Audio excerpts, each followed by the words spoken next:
കുറേ നാളായി കിച്ചണിലേക്ക് എന്തെങ്കിലും മേടിച്ചിട്ട്. അങ്ങനെ ദിവാലി ആഘോഷങ്ങളൊക്കെ കൊടിയിറങ്ങിക്കഴിഞ്ഞ് ഞാൻ ദേ ഇന്ന് അഫോർഡബിൾ ആൻഡ് യൂസ്ഫുൾ ആയിട്ടുള്ള കുറച്ച് കിച്ചൺ പ്രോഡക്ട്സ് ഇൻട്രൊഡ്യൂസ് ചെയ്യാം. ഇതെല്ലാം ഇന്ന് വന്ന പാക്കേജസ് ആണ് കേട്ടോ. ഞാൻ നിങ്ങളുടെ കൂടെ പൊട്ടിക്കാമെന്ന് കരുതി. ഫസ്റ്റ് ഞാൻ ഈ അൺബോക്സ് ചെയ്യുന്ന സാധനം ഒരിത്തിരി കോസ്റ്റ്ലിയാണ്. എനിക്ക് 450 രൂപയോളം വരും. ഞാൻ ഈ പോസ്റ്റ് ചെയ്യുന്ന ദിവസം തന്നെയാണ് നിങ്ങൾ പർച്ചേസ് ചെയ്യുന്നതെങ്കിൽ ചിലപ്പോൾ ഇതേ വിലയ്ക്ക് കിട്ടിയെന്നിരിക്കും. പക്ഷേ 2 ദിവസമോ അല്ലെങ്കിൽ ഒരാഴ്ചയൊക്കെ കഴിയുമ്പോൾ ചിലപ്പോൾ വിലയിൽ മാറ്റം വരാം. കൂടാം, ചിലപ്പോൾ കുറഞ്ഞേക്കാം. മിക്കവാറും കൂടാനാണ് സാധ്യത. എനിക്ക് ഇഷ്ടപ്പെടുന്ന പ്രോഡക്ട്സ് ഒക്കെ കാർട്ടിലിട്ട് വെച്ചേക്കാണ് ചെയ്യാറുള്ളത്. 50% എബവ് അതിന് ഓഫെന്ന് കാണുമ്പോൾ മാത്രമാണ് ഞാൻ പർച്ചേസ് ചെയ്യാറുള്ളത്. ആദ്യത്തെ ബോക്സിൽ നമുക്ക് ഫ്രിഡ്ജിൽ മീറ്റും ഫിഷും വെജിറ്റബിളും ഒക്കെ ചോപ്പ് ചെയ്ത് സൂക്ഷിക്കാൻ പറ്റുന്ന കുറച്ച് കണ്ടെയ്നേഴ്സ് ആണ്.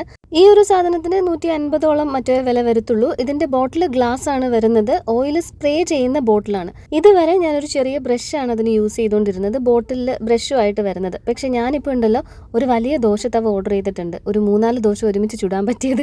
അതിൽ മുഴുവൻ എണ്ണ തേക്കുന്നത് വീട് ബ്രഷും കൊണ്ട് പെയിന്റ് അടിക്കുന്ന മാതിരിയായി പോകും. അതുകൊണ്ട് ഞാൻ ഈ സ്പ്രേ ബോട്ടിൽ അങ്ങ് മേടിച്ചു. അടുത്ത പ്രോഡക്റ്റ് ഒരു ഗ്രിൽ പാൻ ആണ്. ഇതിന്റെ ഒരു റേറ്റ് വരുന്നത് 290 റുപ്പീസിൻ്റെ അകത്ത് വരും കേട്ടോ. ഇതിന്റെ കൂടെ തന്നെ നമുക്കൊരു സ്പാറ്റുളയും കിട്ടും. എനിക്ക് ആ പാനിനെക്കാളും സത്യത്തിൽ ആ ചെറിയ ചട്ടകം ഇഷ്ടപ്പെട്ടു.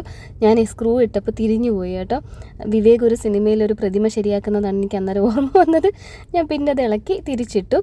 ഈ സാധനങ്ങളൊക്കെ ഞാൻ കബോർഡിൻ്റെ അകത്താണ് വെക്കുന്നത്. ഈ നട്ടും ബോൾട്ടും ഒക്കെ ഉള്ള സാധനങ്ങൾ നമ്മുടെ ഇവിടുത്തെ ഈ ഉപ്പ് കാറ്റിന് തുരുമ്പടിച്ചു പോകും. ഇപ്പം നല്ല കാറ്റുള്ളത് പോലെ നിങ്ങൾക്ക് തോന്നുന്നത് നല്ല ഉപ്പ് കാറ്റാണ്. അപ്പോൾ എന്നാൽ നമുക്ക് ഈ പ്രോഡക്ട്സിൻ്റെയൊക്കെ കുറച്ച് ക്ലോസപ്പ് കാണാം. ബ്രഷുമായിട്ട് എൻ്റെ കയ്യിൽ ഇപ്പം ഇരിക്കുന്ന ബോട്ടിൽ പ്ലാസ്റ്റിക് ആയതുകൊണ്ട് തന്നെ അതിൻ്റെ ഈ സൈഡിലൊക്കെ ഓയിൽ ഒട്ടിപ്പിടിച്ചിട്ട് ഇങ്ങനെ കട്ടിയായിട്ടൊക്കെ ഇരിക്കും. വാഷ് ചെയ്യാനൊക്കെ കുറച്ച് പാടാണ്.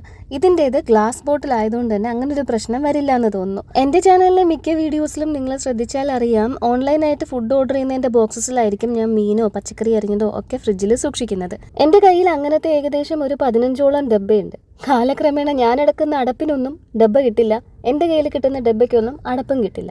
അവസാനം ആ ഒരു പ്രശ്നത്തിന് ഞാൻ ഇങ്ങനെ അങ്ങ് പരിഹാരം കണ്ടെത്തുവാണ്. ഇതാകുമ്പോൾ കുറച്ചുകൂടെ ഒതുങ്ങിയാണ് ഇരിക്കുന്നത്. പിന്നെ ഇത്രയൂടെ സ്റ്റാക്കബിൾ ആണ്. അടപ്പ് മാറിപ്പോകുമെന്ന് പേടിയും വേണ്ട. ലെങ്ത് കാണിക്കാനാണ് കേട്ടോ ഞാൻ ഇതിങ്ങനെ കയ്യിൽ വെച്ച് കാണിക്കുന്നത്. നമുക്ക് ഉച്ചയ്ക്ക് ഒരു നേരത്തേക്കുള്ളതല്ലേ. തോരൻ അരിഞ്ഞു വെച്ചാലും ഒരു 6 കഷ്ണം മീനൊക്കെ ഇരിക്കാൻ ഇത് ധാരാളം. കുറേ നാൾ കൊണ്ട് ഞാൻ വിചാരിക്കുന്നു ചിക്കനിലൊക്കെ വര വരുന്നത് പോലെ അത് പൊരിക്കണം എന്നൊക്കെ.